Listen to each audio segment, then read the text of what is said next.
Zach says, hey, Frankie, do you think public speaking is a must-have skill? Jamie says, engagement with clients. How do you guys go about it? Right now, we are having a problem with retention. I think it's due to poor relationships. Would love to hear how you guys check in with clients and build rapport. Travis says, what are you guys using to schedule social media posts for your personal brand?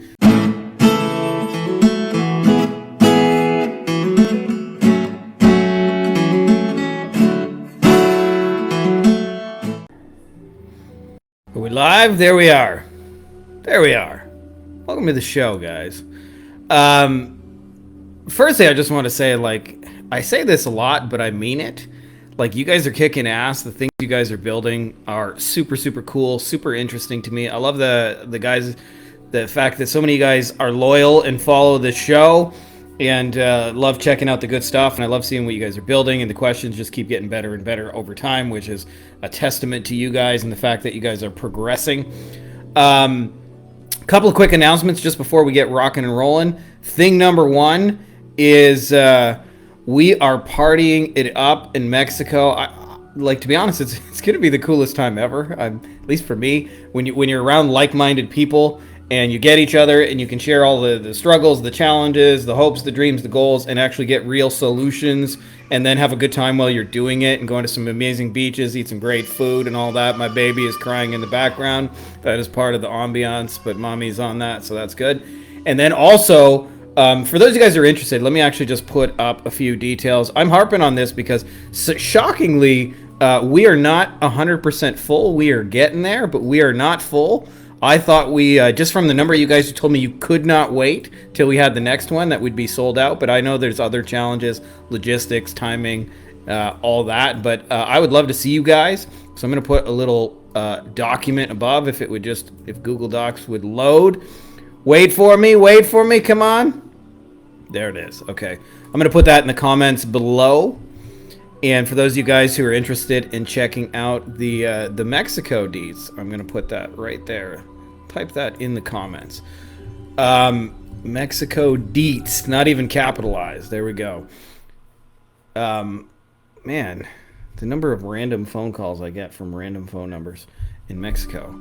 Anyways, the other piece I want to tell you guys is we are working at making the Wolfpack cooler. One of the things I've been really focused on in the last probably 6 months has been like shortening the journey to like getting results in your business and doing it in a way where you're like bringing people to you that are pre-sold and closing them through videos, so that like you set yourself up to have the phoneless, meetingless agency where you don't have to be on the phone chasing, everybody else. Like, I don't know why, but in our industry, it's all like digital door knocking. Like, go knock on all these doors and then trying to get people who don't know you on a call and then try and hard sell them. And it like, that just leads to like burnout and chasing. So if you're kind of tired of that grind, maybe you might want to check out those details. You can go to beyondagencyprofits.com/Wolfpack, or you can just click the Wolfpack link from beyondagencyprofits.com. I also put a link below for you guys. But anyways, let's get into the good stuff. Let's talk your questions, all the cool shit you guys have been figuring out. Ladies and gentlemen, boys and girls, children of all ages, Frankie Fihn proudly brings you our weekly Q&A. Bun-up. Zach says, hey, Frankie, do you think public speaking is a must-have skill? I would say no, but if you're going to be in this line of work where you are an expert and you are driving, sales and revenue through your expertise and your know-how and your systems and your process, it's a very, very useful skill to have. And so therefore I would learn it. And just so you guys know, a lot of people have told me, oh, you're such a natural on video. In 2007, we actually started a real estate course with a friend of mine named Matt, and he was the one who actually got me in internet marketing. Funny enough, he actually called me up and said, hey, I wrote a real estate course, and we're going to sell it on the internet. And I remember laughing. I was like, we? I'm like, dude, you're going to sell your own fucking course on the internet. I knew nothing about websites or courses or anything. He's like, yeah, but you're way better with computers than me, so you're going to do it. And he had been flipping short sales, which is kind of like real estate transaction in Florida. And he said to me, like you know just about as much about this as I do, and I only really had a theoretical understanding. I had read the books and the courses, but never done it. He had really done it, and he said to me, "Why don't you just make the videos?" And I remember thinking, "I'm no good on video. Nobody would ever listen to me." So like it's an acquired skill, just like riding a bike. Like a lot of times people see me and they're like, "Oh, you sound super polished on video." I remember when we had our event, I remember Ryan was like, "Can you try and record something?" And I took a second just to get it right in my head, and then one take nailed it. And he was like, "Oh my God, dude, that's amazing." I'm like, "But that's 20 years of practice, right? Like that's not like something that just shows up in day one." So do you need it? No, you can actually be super introverted, believe it or not, and succeed in this business. But man, public speaking is a useful skill to have. Our man Cole says, "I must have glaucoma because I can't see my ass there this year, but I will party." Fucking hell, dude, we are overdue. So I'm just going to say that. I'm going to, like, if I have to, I'm going to send, like, a private jet in the fucking frozen tundra in Minnesota, land on your front lawn, and be like, "Get in, loser, we're going to Mexico." If that's how it has to go down. Anyways, first question we got here on the docket, Tata Yuki. I'm gonna just tag you because I mentioned I was going to Tata Yuki. That's a cool Japanese name. I hope I don't butcher your name, my man. Let me just see if I can. Tata Yuki. Not working to tag you, so I guess we'll have to try it after. It is the challenge of the way. Okay, so anyways, let's talk about your question. He says, "What's up, everyone? I have a question after reading Frankie's book. So I help companies break into Japanese market using Japanese content. That means most of them don't have any customers in Japan at the moment, which prevents me from using the trash can asset approach. What would you guys do? Reframe it differently or choose another strategy?" I actually think your strategy is perfectly fine. So the whole idea with trash can assets, they are like super valuable, but they're not like the be all end all. The idea is I wanted people to understand that wealth in this business comes from the things you own and control, and the like literally like digital intellectual property that you rent for money. It could be you own a process or a system to get plumbers referrals and you're leasing that process over and over. But what happens is a lot of times people can sometimes get hung up in this. And what I didn't want people to do is focus on where I think all the challenge and the struggle is, trying to bring new leads to people who don't necessarily need new leads, not nearly as much as they think they do. Like you talk to any business, they'll tell you, "We need more new people." And almost always they're wrong. They're like, I shouldn't say they're wrong, but that's not the thing that would move the needle the quickest and for the longest period of time. Because often they suck at answering the phone, they don't know how to close people, they're missing up on their proposals, they don't know how to sell people, their offer sucks, they don't have any upsell after the fact, they don't have any ongoing package. Like there's so many other opportunities. But having said that, if they have a working asset, what you're describing is what we would call a marketing asset in our world, and I go deeper into these in book 2. And if they have a working marketing asset, all that you have to do to like make it work is expand distribution, which is exactly what you're doing. So we have a guy in the mastermind right now who he helps like online coaches who are crushing it with Facebook to take everything that's working and convert it to YouTube.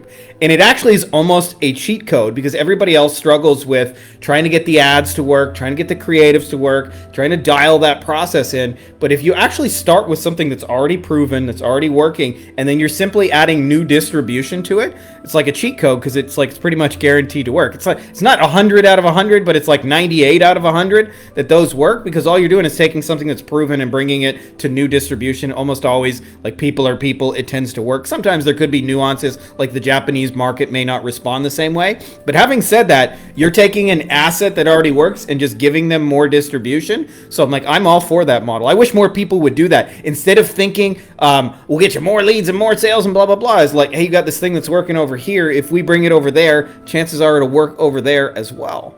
And you'd be amazed at like how easy those offers not only are to convert, but to deliver. Man, we had one that we rolled with for like a little while. I want to say like a year and a half, and it was just helping the big injury lawyers to retarget their traffic. And a lot of the big injury lawyers, they pay like hundreds of thousands of dollars every month in traffic. And like you guys know the math, like 1 out of 20 of those people convert. So we're just like, hey, we'll do massive amount of follow-up through retargeting across multiple platforms. I called it digital omnipresence. But this was the kicker. This is the reason why I tell you this story.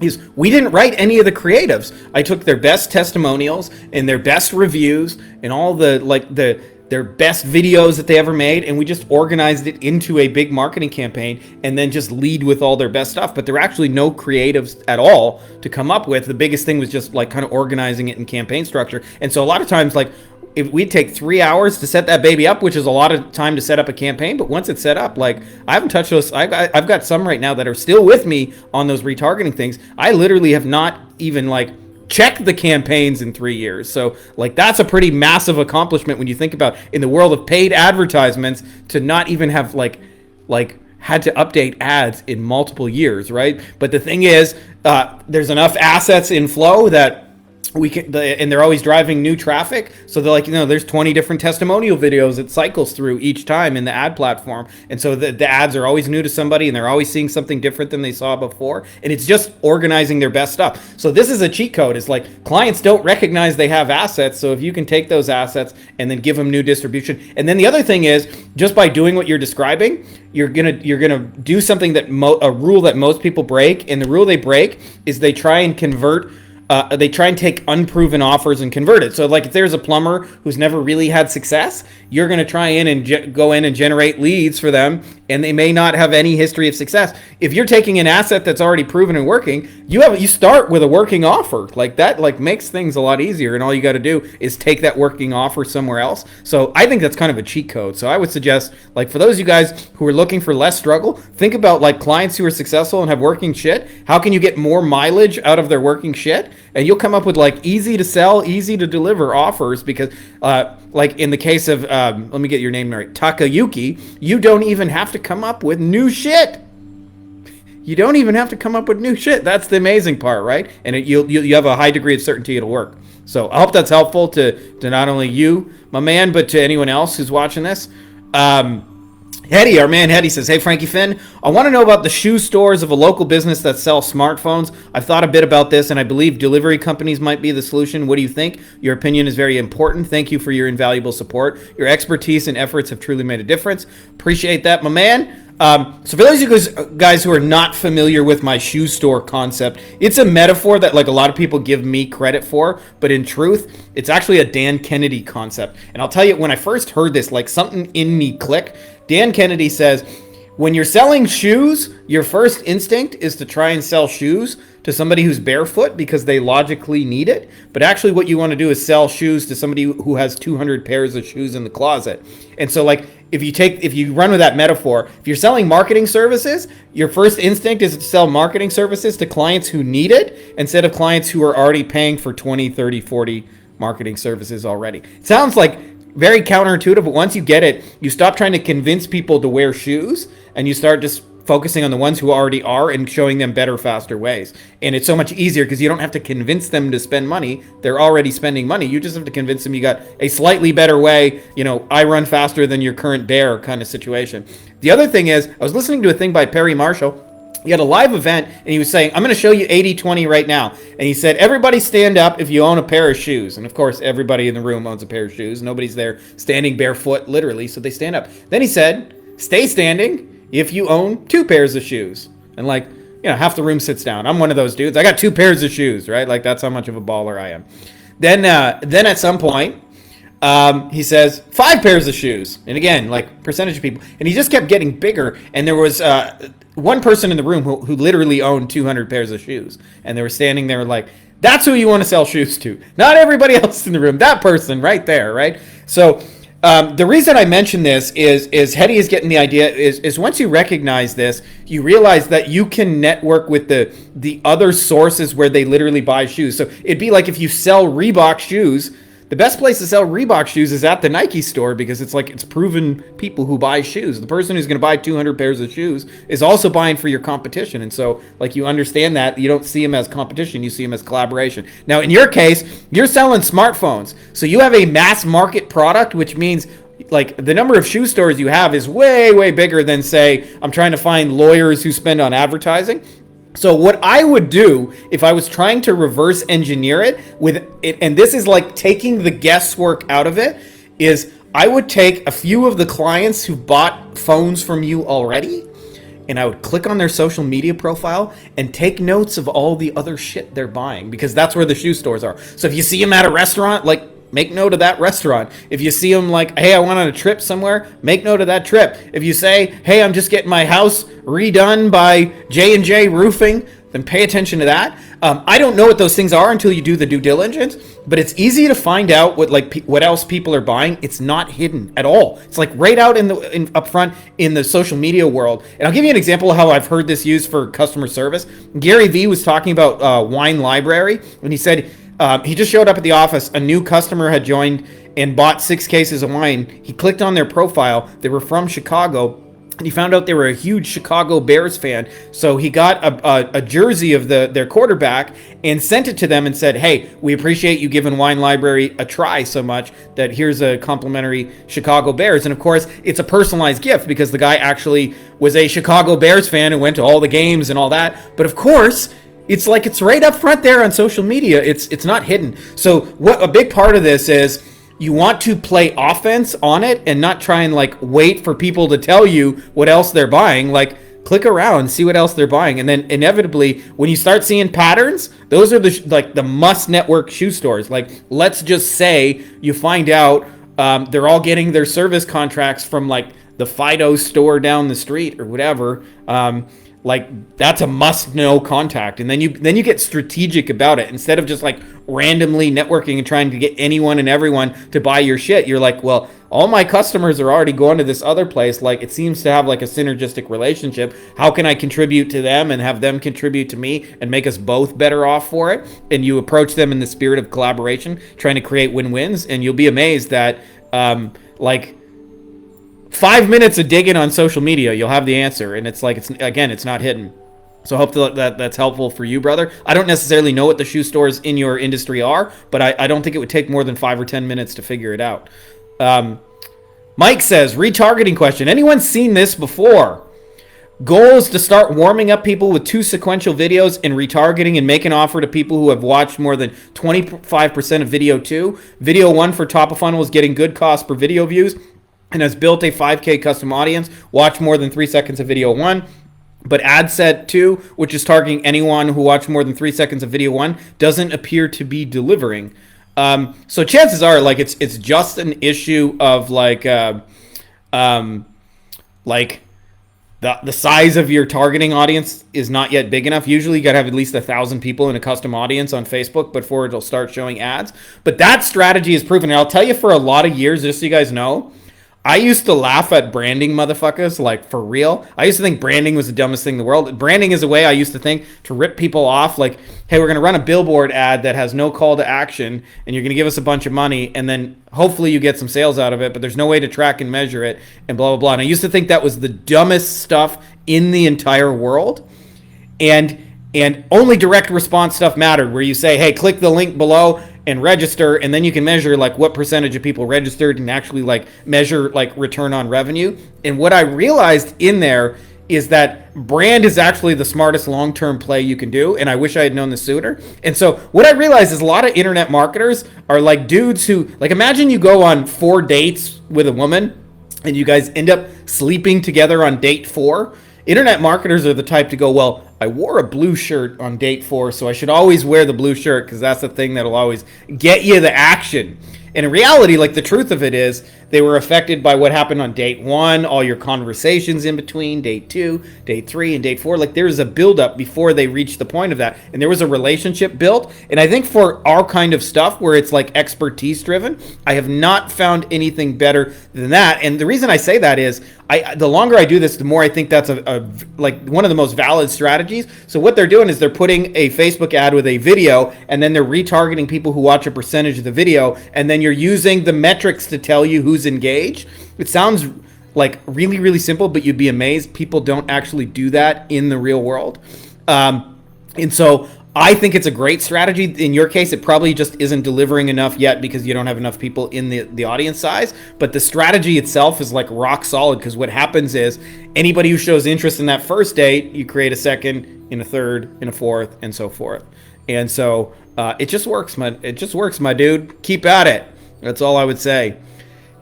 Kelly says, any insight is appreciated. I have started running ads about a month ago for my digital product bundle. The bundle is $27. I have an $8 upsell that most people purchase. I've done several testing campaigns, but feel disappointed because the best campaign I have gotten 9 sales, but the cost to get the sales is about the same as if it is for the product. So I'm pretty much losing money, breaking even some days. It's weird because if I put a budget of $27 a day, I get sales, which is the campaign. I have 9 sales, but I've gone as high as $50 a day and no sales at all. So it's like I can't increase the budget, but it messes up the algorithm and me getting sales. Any insight is appreciated. All right, Kelly, I'm going to give you a universal marketing principle that will make your life easier, because I think a lot of people who try to do what you're doing with paid ads end up disillusioned. And Dan Kennedy says, the person who spends the most to get the customer is going to win every time. Not the least. What everybody's trying to do is, how can I get, and the only way you can spend the most to get a customer is if you have the most sophisticated back end. And so he uses the point, like I remember one of his older speeches, he has a bunch of people in the room. He says, stand up if you've been with me for at least 3 years. And like a good percentage of the room stands up. He says, stay standing if you've been here 5 years, 10 years, 20 years, 30 years. And there's people who've been with him like 30 years. And what happens is, he paid that acquisition cost one time. It might have been a paid advertisement. So he might not have even made money off the first 6 or 12 months of that client. But in the following 29 years, it's all profit. It's all back end. And so what happens is, almost always people are trying to make all their money on the front end. And I'll tell you, that's just a losing game. Even if you win it temporarily, this is what ad platforms do over time. Do their costs go down or up? They go up, right? Like, Facebook ads, we used to be able to get like 5-cent clicks. I remember that. Actually, I'm old enough to even remember when Google was 5-cent clicks. And some of those same clicks that used to be 5 cents in Google are now like $27.50 for 1 click, right? And I have friends who used to crush it when traffic was 5 cents, but now that it's $27.50, not so much. So the only way you can offset that front end cost is to not try and make money on the front end, is to sell them a second and a third and a fourth thing that ultimately, if you do it right, is valuable to them, is like actually contributes to them. And you may have to bring in affiliate offers or software or tools or whatever, but think about what else would help them on their journey and how you can bring in value in that case. And what you'll find is, you may not make, no matter how you run the ads, you may never make money off of ad 1, but you have acquired a customer, and sales 2 and 3 and 4 and 5 are where you actually make the money. And so I see this all the time. People are like hyper focused. How can I make sale 1 traffic work? And I see that as like an orange where you're trying to squeeze all the juice out of that. We call that optimization. And there's only so much orange juice you can fucking squeeze out of optimization. At some point, like the return on investment of juice goes down.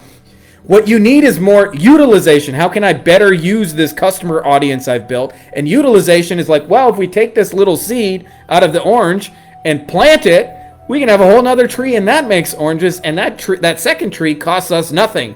And so what happens is, now you're, instead of trying to optimize 1 orange and squeezing the juice out of it, now you've got 15 oranges. And even if you're only at 50% capacity squeezing the juice out of it, you're going to end up with far more juice, in your actual business. So I see this all the time, people trying to make front end ads work, almost reluctantly banging their head against the wall kind of thing. You don't need to. You don't need to. Figure out like what the next thing they need is. And if you're not sure, just ask them, like, okay, we help solve this problem. Like, problems in business are endless, and problems in life are endless. I see this where in the agency journey, people start out, they got no clients. So the struggle is just like, how do I get people to talk to? And then they get people to talk to, and they find out they got a sales problem, and they don't know how to close people, and an offer problem. And then eventually they do that, and they have delivery problems. And then they eventually solve the delivery problems, and now they got hiring problems. And then eventually those hiring problems turns into like systems and fulfillments, and those things turn into management problems. And then it again turns into like a hiring a manager problem. And then it turns into problems of scale, like, hey, the whole quality of our brand slips. Then it starts turning into an opportunity overwhelm because everybody wants to work with you because you're such a big deal.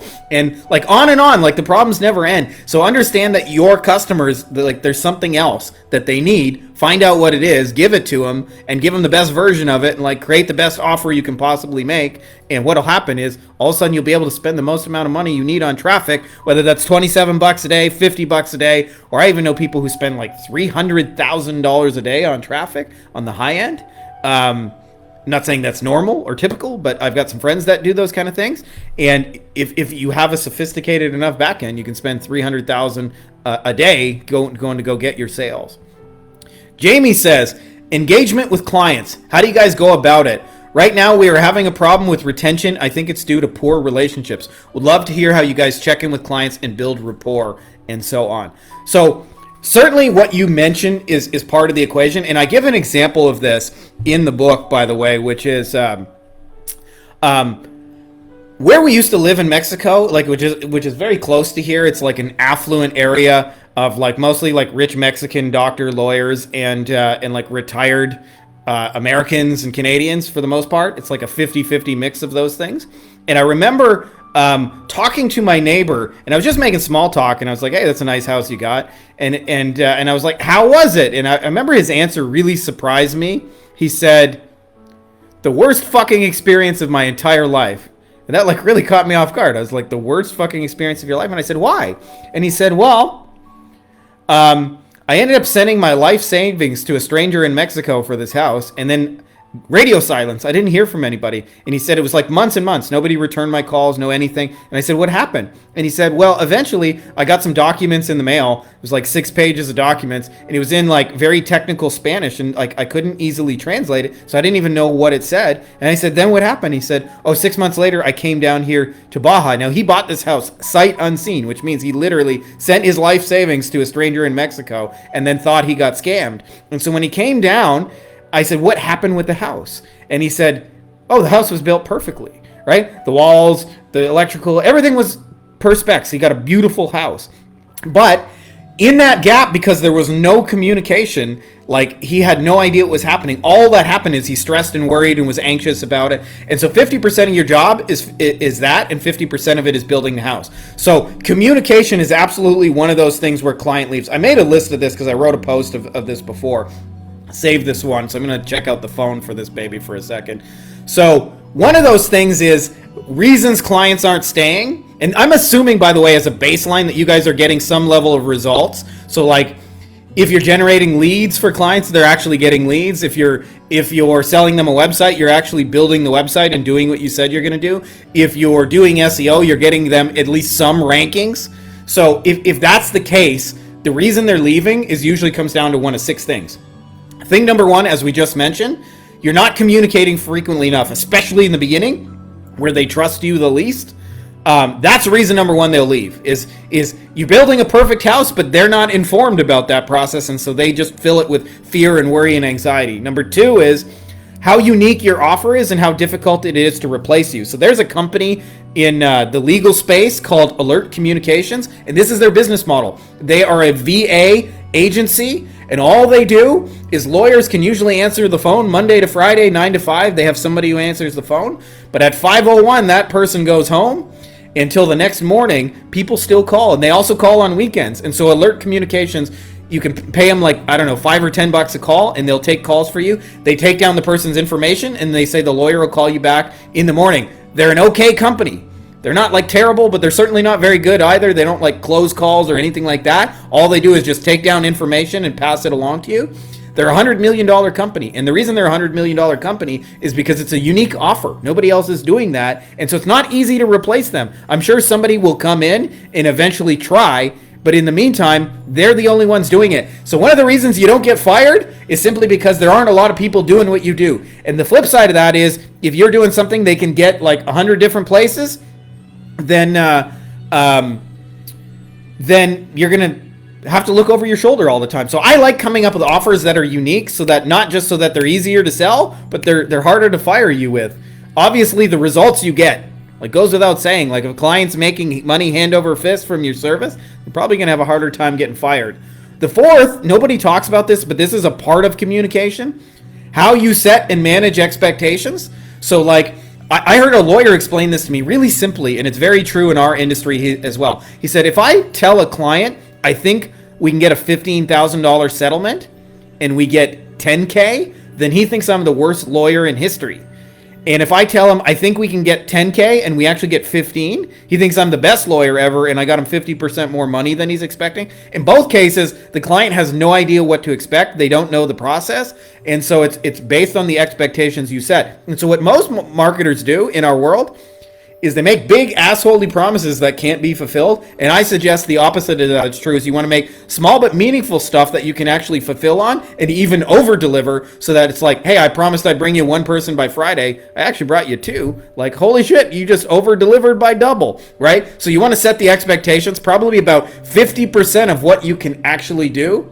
And then the fifth thing is the little extras you do to exceed expectations. My favorite example of this, I got hired the first time as a consultant with two big lawyers in Jacksonville. They're the biggest lawyers in there, and they flew me out. It was a beautiful experience. They like wined and dined me and took my family out, and it was just really, really awesome. It was the first time I ever did like a paid consulting gig. And I remember at some point in there, I realized their SEO company had been charging them $10K a month. They had them for 10 years and they weren't any good. They weren't getting them any results at all. And they hadn't been for a long time. And so I quickly did the math. 10K per month is 120,000 per year. And they had been with them for 10 years, which means they had invested $1.2 million in this SEO for it to not work. And it had never worked. And I asked them, like, they had 17th rankings and they were doing tons to help their cause because they were getting PR and news and media and they were writing all kinds of content and they were publishing blogs. And like, it would be an easy client to rank for most people who are good at what they do because the client is doing so much to help themselves. And I asked them, why have you not fired these guys? And I'll never forget his answer. He said, well, he's my golfing buddy. We go golfing every second Friday, right? And it had nothing to do with SEO. It was all those little extras that make them have a real relationship. I'll tell you, the longer I have clients, the less I talk to them about SEO and pay-per-click and funnels, and the more I talk to them about their families, how life is going. Have you had any good food? Have you been anywhere cool in the world? What's keeping you up at night, those kind of things. And the less I talk about the main thing, and it's those little extras, the unexpected extras that go a long way. And then the sixth thing is the types of clients you get themselves, right? Because a lot of clients are not set up to win. So like, for example, if you have a client who's never had success closing sales and you turn on the lead machine for them, they're just going to blow those opportunities. I've seen this where like, I've had clients that like, couldn't answer their phone. They were in court 50% of the day. So I could send them 100 phone calls and they couldn't even answer 60 of them. And then the other 40, they didn't even know what to say to close those people. So you could send them 1,000 opportunities, nice people, but they would not close those deals.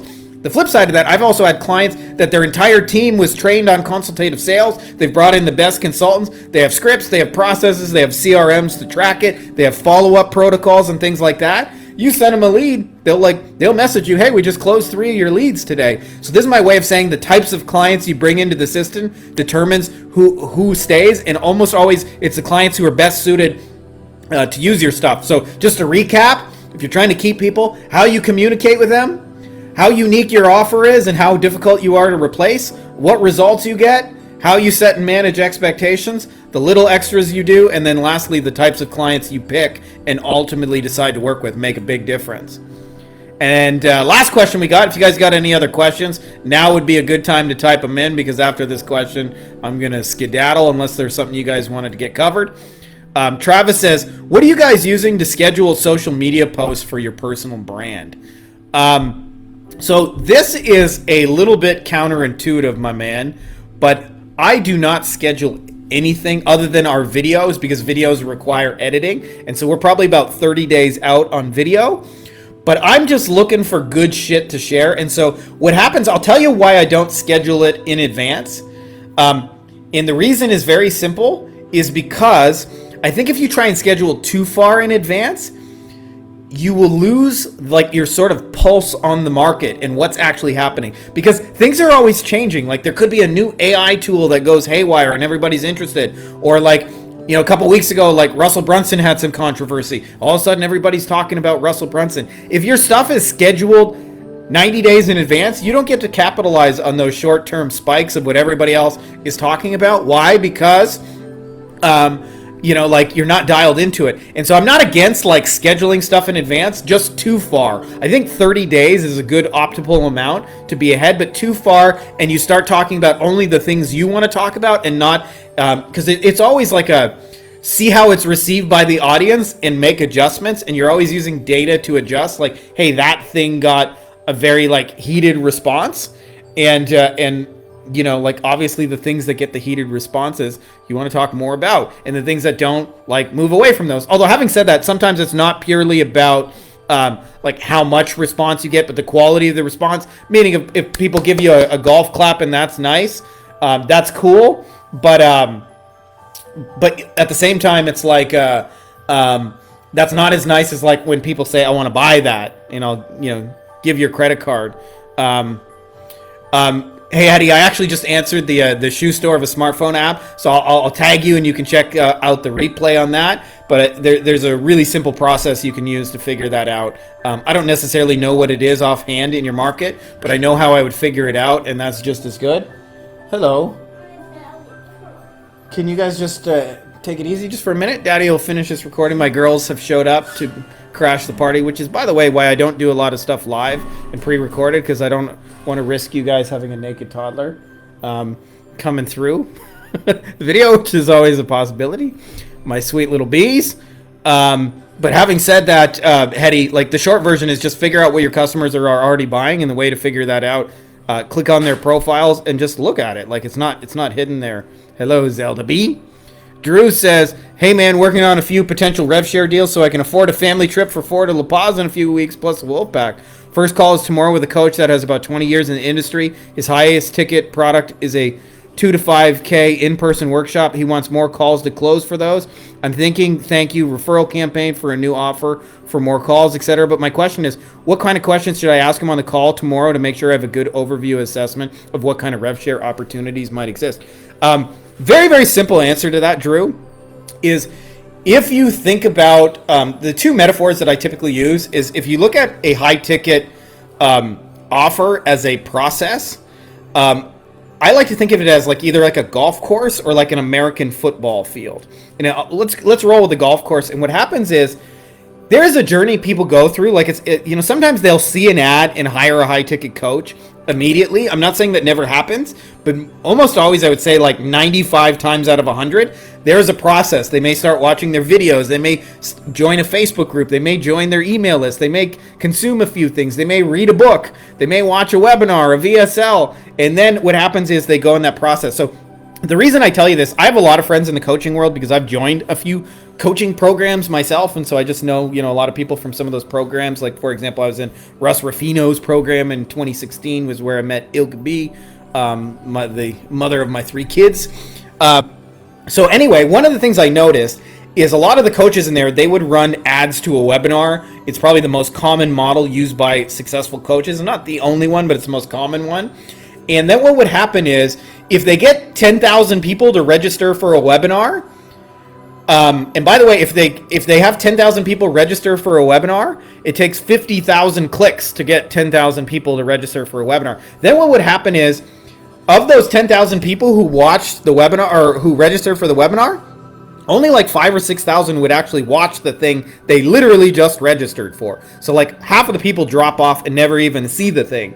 Then there's 5,000 people who actually watch the webinar, and of those, maybe like 3,000 or 4,000 actually make it to the end. So let's call it 3. And then of those 3,000, they might get 300 of those people to book calls, and then they might close 40% of those people and get like 100 to 120 people to actually register for those programs. So they end up with 100 and 120 clients, and what they think is, and this is the understanding, what they think is the thing that all business owners across every industry think. They think, I need more new people. And so what they do is then they go and try and push 10,000 more new people into that same webinar funnel. But the opportunities are actually in reverse. So there are 300 people who scheduled calls, and 180 of them didn't buy, right? And actually the opportunities are even easier than that. It's like sell them a second thing. That's the easiest opportunity. But if they don't have that in place, then the opportunities are in reverse. So if like 300 people scheduled a call, 180 of them probably didn't buy, right? So those are going to be the easiest people. Was it price? Was it financing? Was it a issue with the program? Is there anything we could do to have like won your business? Was it a timing thing? Sometimes it's like literally just a fucking timing thing. Like I had people say to me with our Mexico event, like, dude, I so want to go, but I have something scheduled that weekend. I got a speaking gig. I can't cancel the speaking gig. Cool. I'll see you in the next event if we do, whenever we decide to do that. Who knows, right? I do them just kind of when I feel like it. So I work the opportunities in reverse. Like what almost closed? What's like right on the putting green? Then I look at like, okay, who scheduled a call and didn't even show up, right? Like that's an easier close than somebody who like has never heard of them, has no idea who they are or what they do. Like the person who scheduled a call may have been watching their stuff for a year, scheduled a call and just forgot about it and didn't show up. So like one little reach out to them and you may be able to like find sales there. Then there's the people like all these people got to the end of the webinar and didn't even do it, right? So like you may be able to email the people who got to the end of the webinar, like 3,000 of them almost, or 2,700 of them, and say like, hey, like schedule a call with us and here's like the benefits of what's on a call. And then there is if you go back to the beginning, half the people never even saw the fucking webinar, right? So you may be able to find new leads just emailing the people who never saw the webinar to get on the webinar. And so almost always they think what they need is more new. And if you start the process in reverse, you'll know that. So what I do is I just ask them like how well they know their numbers. Like how many people bought from you in the last year? Oh, you got 120. Okay, cool. How many of them actually, like how many calls did you guys have? You had 300. Okay. And of those 300 people, like how many of them came from your webinar? Like, oh, we probably had about 10,000 people register for. How many people actually watched the webinar to the end? So I usually just go deeper on their numbers, and then you'll find like there's almost always there's 1,000 fucking opportunities all over that they just don't see, and so almost always it's not about like trying to multiply or getting new people. It's just like better optimizing the balls that are already around the golf course that they don't see. And, I like to use this as an example of this, but Mark Diodati did this where I remember the conversation we had where he was struggling to get clients into his Facebook ad service. And he said, there's too much competition. And this is all the competition, by the way, is getting new people. It's driving the ball 450 yards away. And I asked him, what did you used to do beforehand? He said, I actually worked in HVAC. So I was like 10, 15 years in the business. And I said, what did you do? And he said, well, I actually sold. And I said, were you any good? And he said, yes, I was number one. And I said, how did you get number one? And he said, well, everybody else, like when you make 10 proposals for the new HVAC system, he says, only 3 of them take it. And he said, what I did is I just waited a week and called back the other 7 and said, like, was it price? Was there something we could have done to win your business? And he said, I could usually save a deal or 2 out of those 7 by just like, hey, well, if we did it with financing, would it work? If I could knock the price off $1,500, could we have a deal? And so this is an example of doing it in reverse, because what happens is if you think about an HVAC contractor, they run thousands of dollars a month on Facebook ads or Google ads or whatever their system they're running, and SEO and pay-per-click, and they put out videos and all those kind of things. And then a percentage of those people will click their shit and end up on their website, maybe even read some reviews. And a percentage of those people will call and say, I want you to give me a quote. Then they'll have a salesperson drive out to their house, spend 30 minutes to an hour with them, check out their system, give them a formal quote. And they think after those deals don't close, it's done, so like closed forever. We need more new people in the system.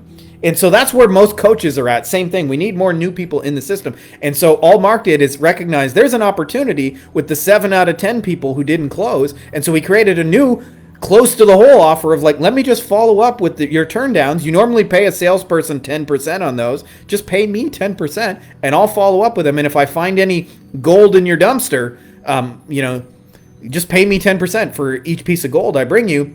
It's a super easy to say yes to offer, and it's actually super easy to deliver because he just got to do the same thing he was doing, going, hey, was it price? Was it a money thing? Is that the only thing standing between us getting this new system? Was it a timing thing? If you do that with 7 people out of 10, like 1 or 2 of them will come back and get saved. And so almost always, the reason I say that, Drew, is like they're doing it in totally backwards. They're trying to get the hardest leads first, and everybody's been convinced that that's what they need to do. So you just reverse the order of that. And so just ask them their numbers throughout the system, and you'll notice all the close to the whole opportunities, and you'll go, wonder if we can do something with that. And the other thing too is if they got 120 existing clients, like 20 of those people, maybe 30 40 of those people would take an upsell today if they just only made an offer. They're not making an offer, and so there ain't a chance for an upsell. So it might be to ask the people, like, for example, like this happens. I see this as people like scale an agency. Like I've helped a lot of people with the acquisition side of things. It's something I'm really passionate about. But almost always, like as soon as they figure that out, like it becomes fulfillment problems all day long. Like how do I hire great talent? How do I bring people in, right? So like I haven't created that yet, but I'm sure there would be a demand for people to help them build that system, right? And if, like 20, 30 people would take that offer today if you just only make it. So sometimes there's logistical reasons you may not want to deliver it, but if you find out what their people are stuck on now, like what the next problem is, almost always like you could sell them that. Having said that, I mean, referral campaigns work as well. So like feel free to run with those. But I just wanted to show you how to kind of see those opportunities, because once you see those opportunities, you can find them easy sales. Like if they got 180 people who scheduled a call and didn't buy, and you email 180 of them and say, was it like price if like we could do financing or like split pay or something? Like, like, could we win you? Like if you send that to 180 people, like 5 or 10 of them are going to come out of the woodwork and buy the shit. And they're going to go, oh my God, you got 5 or 10 sales. You're a fucking hero, Drew. In reality, you just saw what they didn't see. So I hope that helped. Drew says that makes a lot of sense, a clear way to break down the golf course. And he has a lot of little products for sale too, so those previous buyers could be an opportunity. Useful to just run one kind of test at a time though, right? Closest to the hole first, and maybe all the buyers are further away. Yes, one test at a time for sure. And I usually start with, if you can, if they have something that makes sense to sell to the buyers today, I do that. Sometimes, by the way, they may have like 10 little products and they don't see like you can package 4 of them together and make a bigger product, right? Like, hey, and you get coaching with it, right? Like, and it doesn't require creating anything new. It's just packaging them in a different way. So there's lots of ways to play with that. But as long as you understand how to see the opportunities, you'll see endless ways to better monetize the flow they have. And they don't see it because they're too in their systems. And a lot of times, even when they do see it, they're too busy to do it. Like, I'll tell you this as somebody, like, I know there's 1,000 ways I could grow my business. I got time for maybe 3 of them. 3, right? So like that's normal. So like a lot of times, like I'm aware of 997 other things I could be doing. I don't have time to do it. So if you can show up and follow up with my almost bots, or you can create a package and put it together for me and write all the copy, like that's a no-brainer for me to pay you a percentage to have found money in our business. And I'll tell you, as a real life example, for those of you guys who don't know, all of the except for the Loom course, but all the courses inside the Beyond Agency Profits like website, we got like 6 or 7 like little mini courses.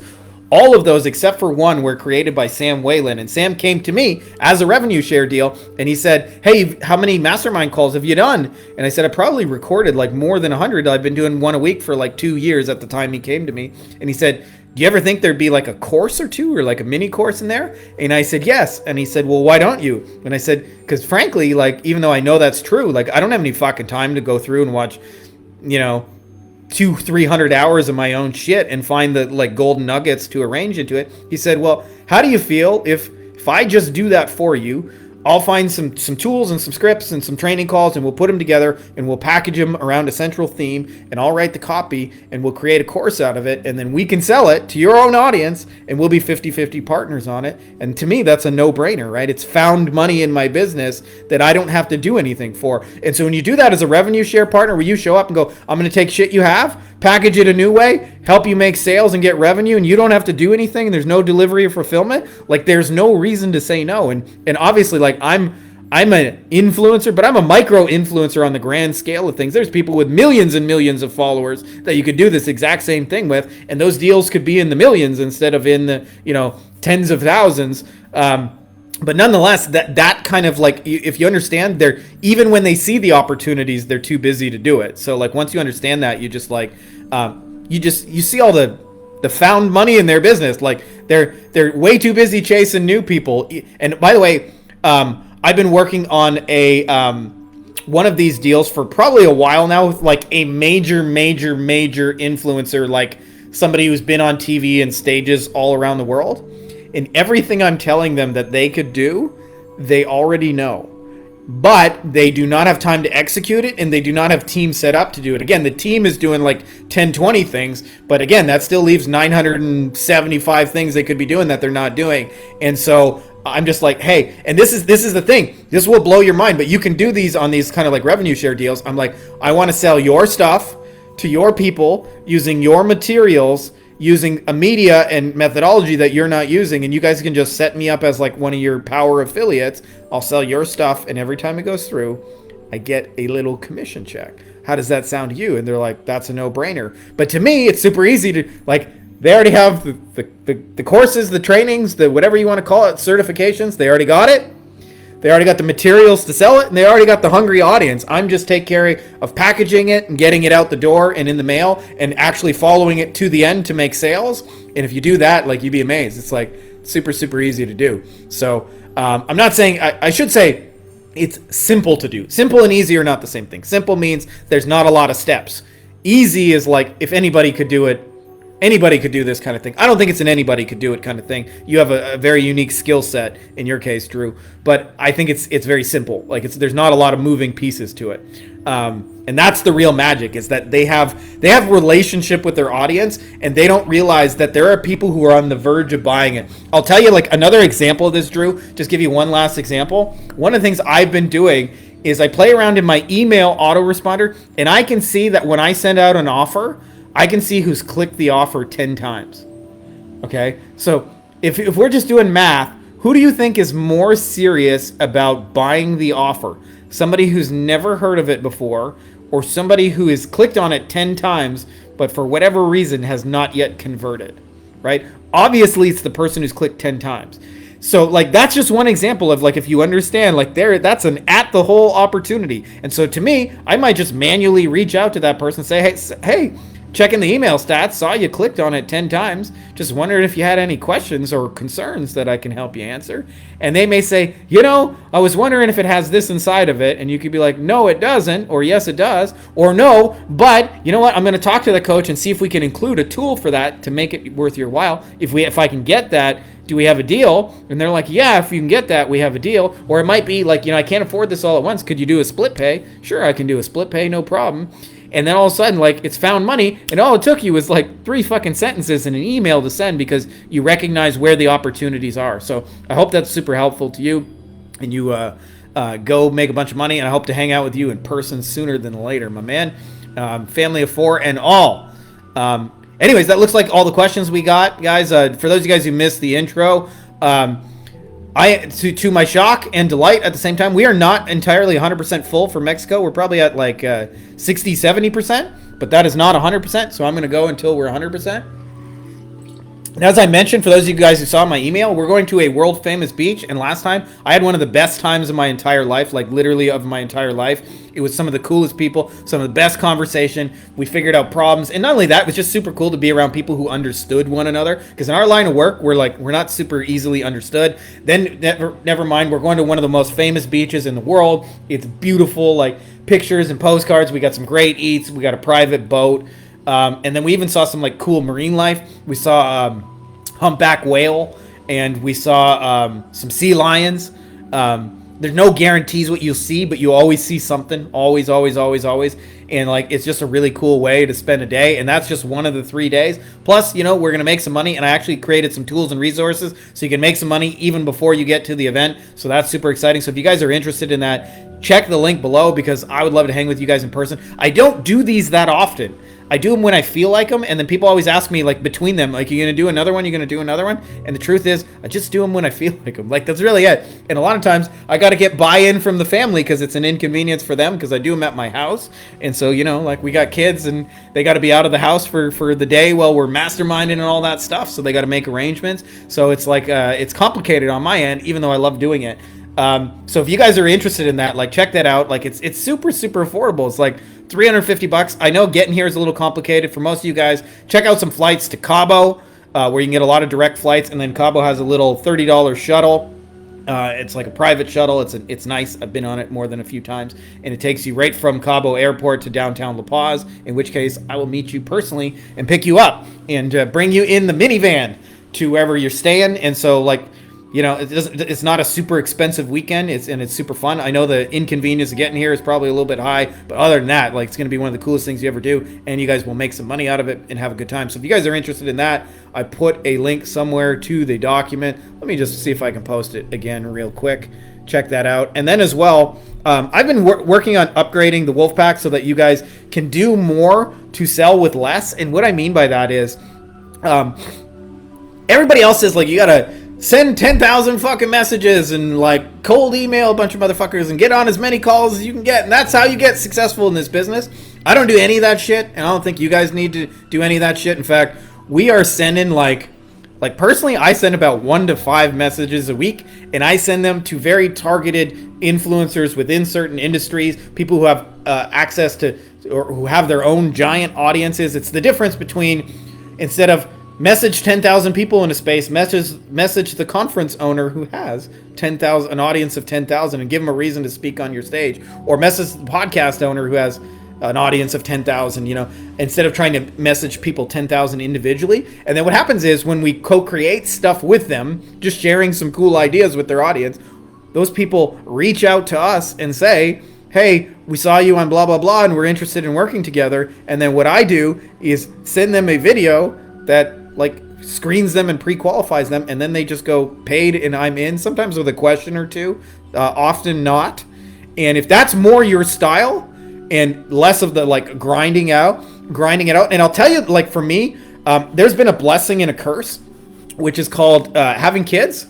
And for those guys, it's way more blessing, but there's definitely curse moments. And one of the challenges is I have not had the amount of time that I used to have. Like, single me could just outwork every problem. I had a lot of the hustle bro culture. I'll just, like, work 80 hours a week and grind away. And if you don't grind 80 hours a week, it's because you're fucking lazy.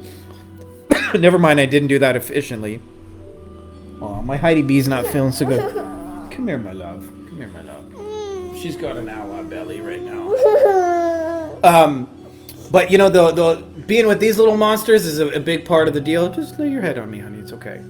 The hustle and grind culture, like, I don't have time to do that. I got like 2-3 hours of execution time a day, and I try and limit it to that. I like what I do, but I also try and not have it be an all-day businessy thing. And so for a lot of you guys, like, you have other dreams and talents and things you want to pursue.